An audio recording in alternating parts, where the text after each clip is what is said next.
Mullet Bay will not be for sale this year, said Minister. King Willem-Alexander predicts strong World Cup summer for Curaçao and the Netherlands. NATO Chief Rutte on Trump, Greenland and Ukraine protection strategy. 100 people are visiting the Queen Elizabeth Hospital's accident and emergency.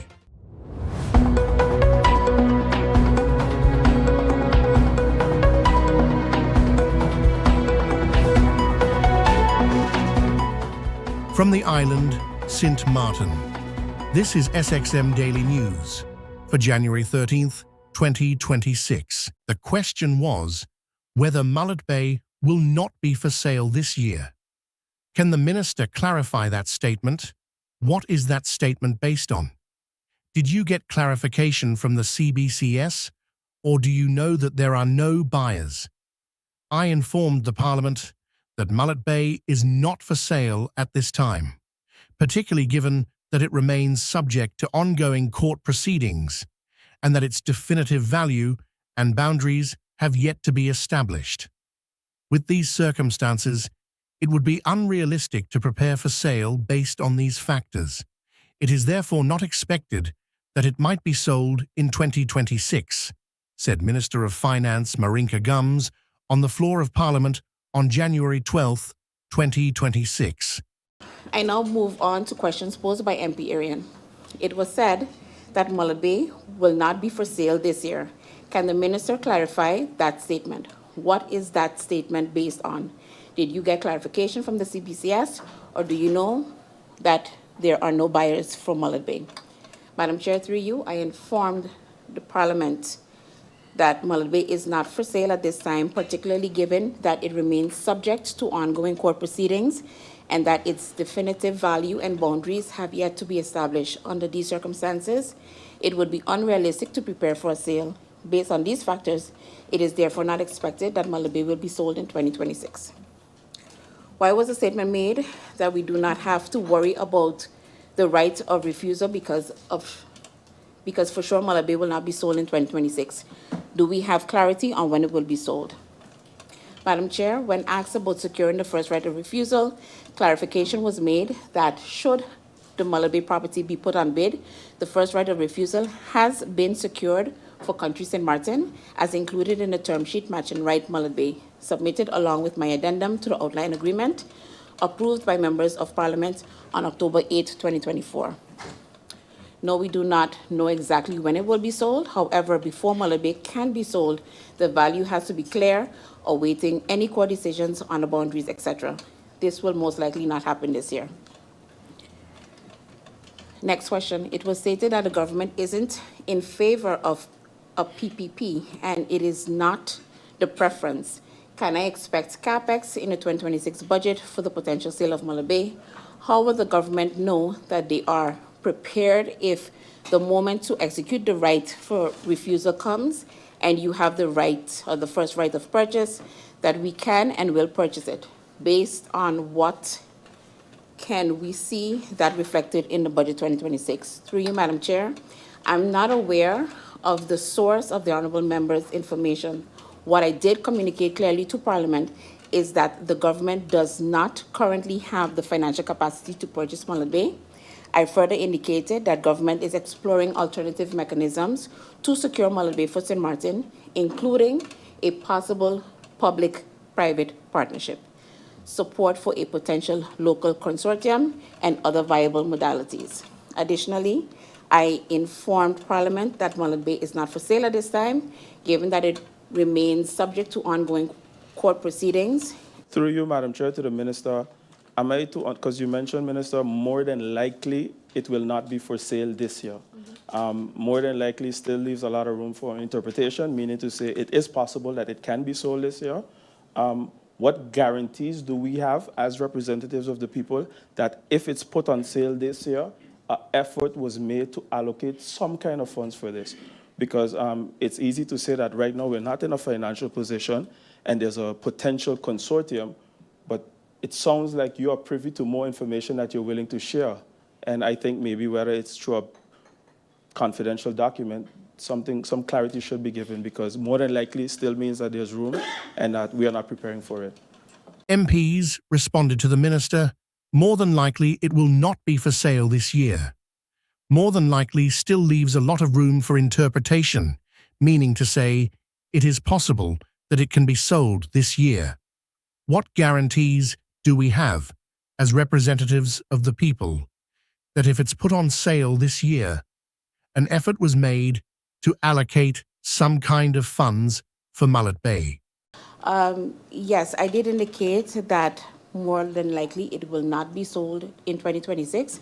And the reasons for stating that is because of the long-awaited litigation on determining the boundaries of Mullet Bay. So with that, I must admit to you and the balance of the Honorable House of Parliament that no indications were made in the budget 2026 in the event. And I really stick to the fact that I don't believe that it will be sold in 2026, especially knowing that those who want to sell Mullet Bay has asked government to partake in a master plan. So that tells me alone that that interest is not there. Madam Chair Lady, a question to the Minister of Finance. With her reply concerning the sale of Mullet Bay, I don't know why I keep getting the feeling that we could get more in the sense of speeding the process up from the side of government. Not too long ago, we were asked to pass a loan, or whatever we may call it, to cover. These are monies that I think as a country we could definitely request back into our coffers. So the notion that, hey, it's not 2026, it might be 2027, but the question is, what is government doing actually to speed up the process? Thank you, Madam Chair Lady. The discussion on Mullet Bay has been long played out over the years, before our time, during our time also, and now I'm getting more confused as I go down the line.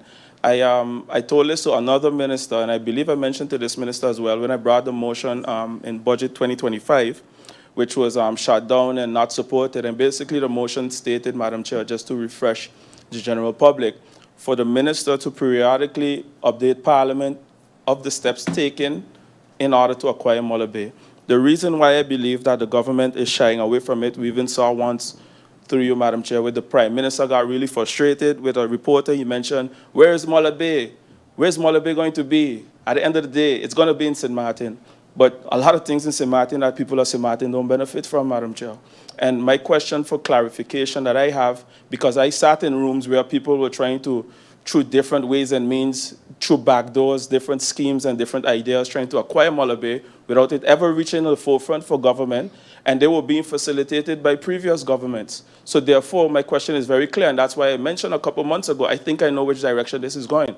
I believe that we are being set up for failure, because if you don't plan, you will, if you fail to plan, that means you're planning to fail. So if we're saying that more than likely it's not going to be in the 2026, that because of all the court proceedings, the minister doesn't have a magical ball to know how the courts are going to rule, Madam Chair. This could end tomorrow, and then we'll be just here standing up. Oh, but we ain't got no money, but tell her we had no money. So for me, Madam Chair, I would like to inquire, why wasn't this put on CapEx? We just acquired the land in Belvedere, because in our administration, we secured funds to do that through CapEx. So my question is, why isn't this option being explored in some way, shape, or form, that we don't have to wonder when this come available in June, July, or August, how we're going to move forward? That is my clear-cut question that I would like through you, Madam Chair, because one thing is for sure, I feel again, and I hope that I'm wrong, and I said the same thing with the hospital back in the days, I feel we're being set up for failure. In regards to clarification round, MP Irian already went shortly into it, but I would like to get some clarification on that matter as well, seeing that it was one of my questions as well in regards to the temporary members, and the mention made that most probably one will be prolonged or will be made official, not being on the temporary status, and seeing that according, but correct me if I'm wrong, or clarify if I'm wrong, the Minister of Finance can only speak on the members in regards to St. Martin or decide on those members. So if I do the math, it will be 3 or 2 and one of them will be prolonged. So my question is more, seeing that we don't want to be in the situation that we were in before in regards to chairmanship versus membership, that the membership will not be fulfilled or there will be a gap in membership. I would like to know if there are, if not everyone, or all three, or all two, or all, not all of them will be made permanent. Are there others in line that awaiting that position? Are there others in line that have applied for that position? Because it would be unfortunate that we would have an incomplete board once again, and then we will find ourselves in a position that the central bank board cannot operate how it should be operating. That's my clarification. Speech by the Prime Minister, Dr. Luc Mercelina, the 21st Annual National Day of Prayer, 2026. Today, we gather not as political parties, nor institutions, not even as individuals with different opinions, which as one nation, united in great reflection and purpose. The National Day of Prayer reminds us that while policies are countless and parents move us forward, prayer is the only thing that grounds us in, centers our hearts, it renews our spirit, and it strengthens our resolve. Today we gather not as political parties, not as institutions, not even as individuals with different opinions, but as one nation, united in faith, reflection, and purpose. The National Day of Prayer reminds us that while policies guide us and plans move us forward, prayer is the only thing that grounds us. It centers our hearts, it renews our spirit, and it strengthens our resolve. This year, as has been mentioned already, being the theme, holding fast to the Lord with hands that serve and hearts that pray, speaks powerfully to the moment we are in as a people. Because faith without action is incomplete. And action without faith can lose its direction. Our nation has faced many storms, natural disasters, economic hardship, pandemics, social challenges, you name it. Global uncertainty like we're going through now with what is happening in our neighborhood. Yet, time and time again, St. Martin has proven that we are resilient, not only in strength, but in spirit. We have rebuilt our hands, we have endured our hearts, and we have prayed to every season. When our homes were damaged, our people opened their doors for each other. When our economy struggled, our communities stood fast together. When hope felt distant, our faith drew us closer. That is the true character of the people of this country. It's a people who serve, it's a people who pray, and it's a people who hold fast. Today, I want to recognize also the many unsung heroes among us. The nurses, I saw them sitting there in the corner, the teachers, the frontline workers, you name them, they were always there to help us in difficult times. For that, I want to thank them and keep them in your prayers. The Ministry of Justice confirms that all originally established batches under Phase 1 of the Landbesluit (LB) process were fully compiled and validated in December 2025, in accordance with the commitment made to justice workers and the public by the end of the fourth quarter of 2025. During an update provided on Wednesday, January 7, 2026, the Minister of Justice outlined the work completed by the ministry, emphasizing that the ministry's institutional responsibility within the LB process has been fulfilled in full and within the agreed timeframe. The minister reiterated that the Ministry of Justice's role in the LB process is limited to the complete and accurate compilation and validation of employee files. This responsibility has been executed as promised. The subsequent phases of the LB process fall under the authority of other government institutions and are proceeding in line with established procedures. Scope of the ministry's mandate. The LB process consists of several mandatory institutional phases, each executed by a different authority. The Ministry of Justice is responsible for compiling a complete employment dossier for each employee, including appointments, promotions, function changes, and prior decisions. Due to the historical nature of the records, this work could not be carried out electronically. Ministry staff manually compiled and cross-checked data from 3, and in some cases 4, legacy HR systems spanning multiple years. This intensive and detailed exercise was completed in December 2025, as committed. Once compiled and validated, the files enter the formal approval chain, which includes processing by DIV, review by the Ministry of Finance, FBB, and final approval, and signing by the Governor. Every file represents a complete and carefully verified employment history, compiled to ensure accuracy, fairness, and legal certainty for each worker, the minister stated.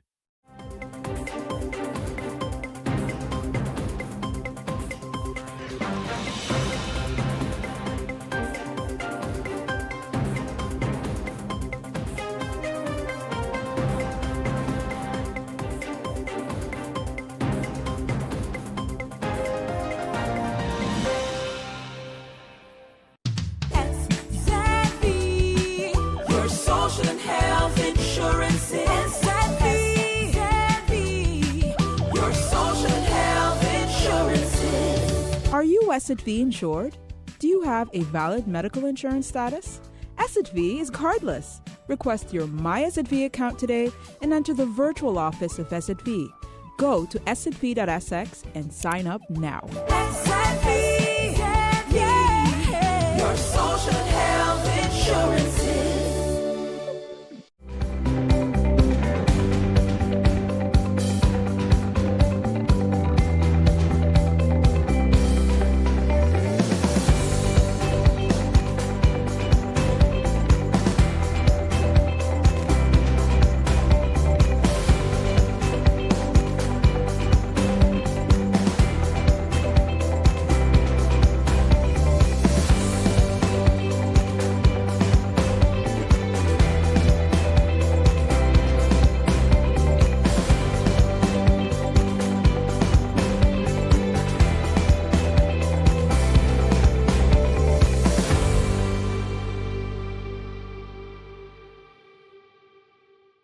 King Willem-Alexander has expressed confidence that the upcoming Football World Cup will be a memorable one for both the Netherlands and Curaçao.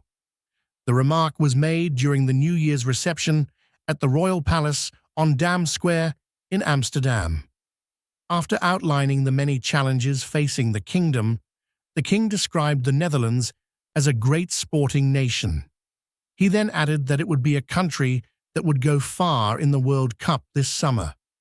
Standing beside him were Queen Maxima and Princess Beatrix. Just like Curaçao, the king added, referring to the Caribbean country's historic qualification for the World Cup.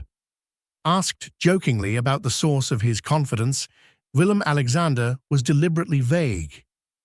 "You might wonder how I can be so sure, given the unpredictable future I just spoke about," he said, with a smile. "Some things you just feel." Curaçao secured its first-ever qualification for a World Cup last autumn, becoming the smallest country in history to reach the tournament. The Curaçao national team will make its World Cup debut on June 14 in Houston, United States, where it will face Germany in its opening match. The King's remarks were met with enthusiasm, particularly in Curaçao, where qualification for the World Cup has been widely celebrated as a historic sporting achievement for the island and the wider kingdom. The University of St. Martin's successfully hosted its new student orientation on Friday, welcoming incoming students and preparing them for the spring 2026 semester, which officially begins on Monday, January 12th. The orientation provided students with an opportunity to learn more about academic life at USM, familiarize themselves with campus services, and get the practical tools to help them transition confidently into the semester ahead. Through informative sessions and interactive discussions, students were introduced to key departments, support systems, and expectations for success. Students actively participated in a lively question-and-answer session, sparking meaningful dialogue about their academic journeys and the steps needed to achieve their ambitions. The exchange left students feeling encouraged, empowered, and more confident as they begin this important chapter of their lives. In addition to the informational sessions, students also took part in team-building activities designed to break the ice, foster connections, and strengthen peer relationships. These activities contributed to a positive and engaging atmosphere, helping students feel welcomed and connected to the USM community. USM extends sincere thanks to MP Dimar Labega, as well as the many partners from government and the private sector who continue to support USM students by sharing guidance, experience, and encouragement. The university remains committed to ensuring that students receive not only academic instruction, but also meaningful mentorship and real-world connections that enhance their educational experience. NATO Secretary-General Mark Rutte addresses Ukraine's security guarantees and the contentious question of full NATO membership during a joint press conference with Croatian Prime Minister Andrej Plenković. He outlines the three-layer strategy to protect Ukraine from further Russian aggression. Report from DRM News. Since joining the alliance in 2009, Croatia has been a valued member of NATO. It contributes significantly to our collective security, not only on our eastern flank and in the Western Balkans, but across the entire alliance. Just before the holidays, I met Croatian troops in Poland as part of NATO's forward land forces in Bemowo-Picki. And it was inspiring to meet so many servicemen and women spending Christmas away from their families, standing watch, keeping us all safe. Croatia also contributes personnel to our forward land forces in Bulgaria and Hungary. And I welcome your efforts to modernize the capabilities of the Croatian armed forces and the way Croatia's defense industry indeed is stepping up, particularly in driving innovation in the field of uncrewed systems. I'm looking forward to the meeting, and you already announced it, this afternoon with representatives from the defense industry. And I was really impressed this morning to see how you have revamped Croatia's Air Force in just a couple of years. You are already spending more than 2% of GDP on defense and are working to reach the 5% benchmark by 2035, as all allies agreed at the summit in The Hague. And I also welcome that as of the 1st of January this year, the Croatian Air Force officially assumed full responsibility for protecting Croatian airspace.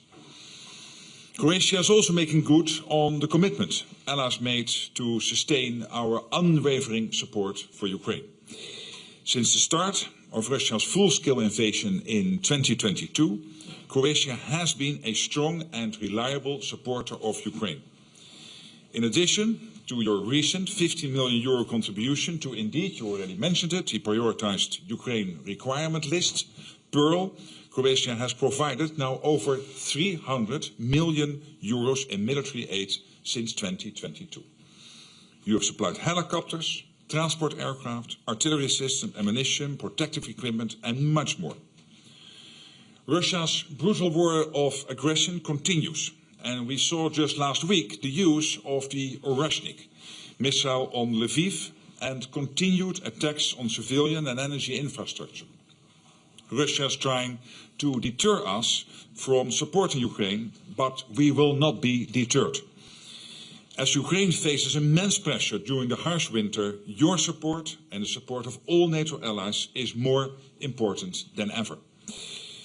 Ukraine's security is our security. And under your leadership, Prime Minister Plenković, Croatia has truly been a vital partner to our Ukrainian friends. Croatia also plays an important role in sustaining stability in the Western Balkans. You are a long-standing contributor to KFOR, with more than 150 troops on the ground in Kosovo. The Western Balkans remain high on NATO's agenda, and our commitment to the region's stability is steadfast. With your support, we will not allow a security vacuum to emerge, and NATO will continue to strengthen political dialogue and practical cooperation across the region.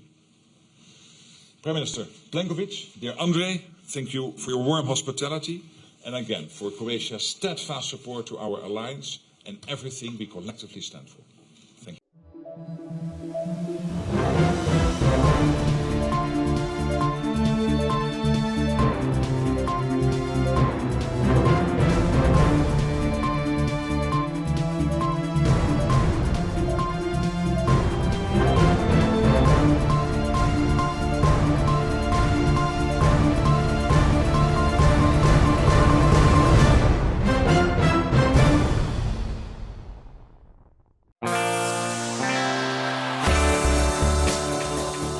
Now, for the weather forecast, today through Wednesday morning, expect partly cloudy skies with brief showers possible.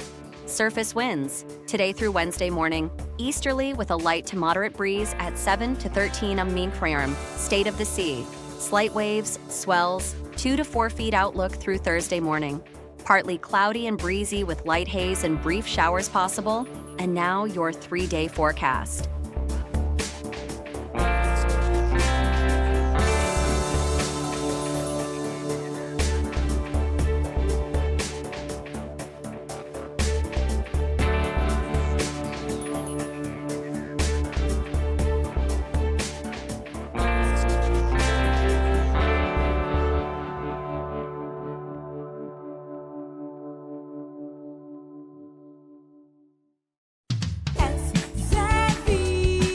Your social and health insurance is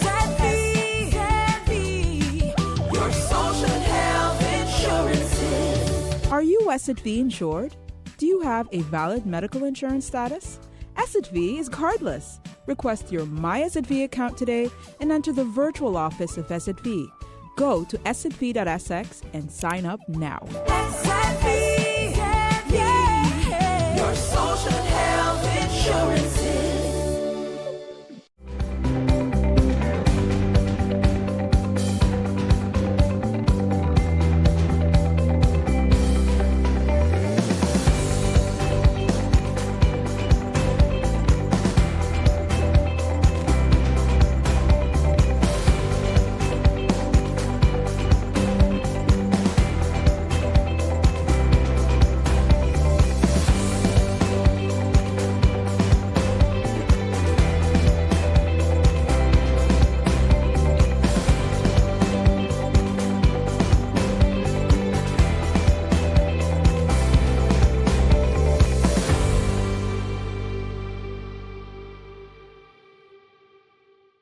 Have you ever wondered how the United Nations can support Bonaire and what the benefits are of the Bonaire Human Rights Organization's trajectory to place Bonaire on the United Nations list of non-self-governing territories?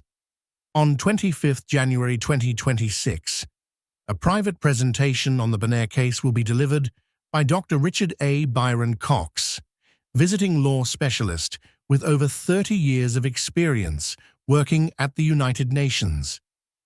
The presentation will provide a legal analysis of Bonaire's political and constitutional status under international law, with particular focus on the right to self-determination, decolonization principles, and the obligations of administering powers under the United Nations Charter and international law. Dr. Richard A. Byron Cox is Caribbean-born author and holds a Ph. in Public International Law. He is academically trained in law, diplomacy, foreign policy, and international relations, with tertiary education completed in the Caribbean, Europe, and Latin America. This presentation aims to inform and empower invited stakeholders and civil society representatives by clarifying the rights and benefits and pathways available within the United Nations system to address unresolved colonial and human rights issues affecting Bonaire. News from Jamaica.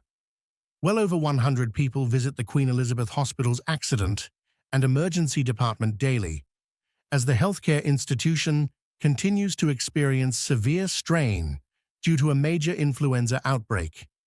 Report file by TVJ News. On a daily basis, scores of people are in the QEH's accident and emergency department seeking medical attention. So serious is the severe strain, which is due to a major influenza outbreak, the hospital's management has deployed staff from other departments to assist, and more still will be added. A decision has also been made to ask specialty doctors to help, with a view of speeding up the processing of patients during the busy period. Consultant and head of A&E, Dr. Anne-Marie Cruikshank, says since Boxing Day, 40 to 60 patients are waiting to be seen at a time, which is quite a lot of pressure on the personnel and the facilities. We may have single numbers, maybe 15 waiting to be seen, but we're into the 40s and 60s. And last weekend, when we had the internal mass casualty, we had 64 waiting to be seen with the 10 gunshot wound victims. So that was very, very intense for us. So we're seeing increased numbers of patients waiting to be seen. And despite trying to refer them to the 24-hour clinic, the numbers just keep on coming. As fast as we see, the numbers just keep on coming. So we can't we can't get to zero then, because the numbers, as fast as we see, admit, discharge, ambulances bringing, and others are coming by private transport. The officials are also appealing to people to only visit the A&E if there is an urgent need. QEH Chief Executive Officer Neil Clark explains that these include chest pains, severe breathing problems, major injuries, stroke symptoms, or sudden collapse. At the moment, we're experiencing extreme pressure. We haven't lost control of the situation. We're working hard to maintain and stay on top of that, and we will continue to escalate and bring in additional support to the A&E team as we can. And Mr. Clark says after hearing a story circulating on social media regarding patients lying on the floor in A&E, he immediately began investigations. When the team went and checked, they came back and confirmed that at that time there were no patients on the floor. So I don't know what time somebody was speaking about, but there's nobody on the floor. And there shouldn't be anybody on the floor. What we have got, which may cause some of the confusion, is there are a number of patients on ambulance trolleys. And ambulance trolleys are dropped for safety reasons down to the floor. And it may appear that somebody's on the floor. Mr. Clark says additional A&E trolleys are expected to arrive this week to replace the ambulance trolleys being used, and that would allow all patients to appear to be on the same level. In the meantime, he has given the assurance that routine checks will continue to ensure no patients are on the floor. Onesta Henry, CBC News. This is our SXM Daily Newscast. Thank you for joining us.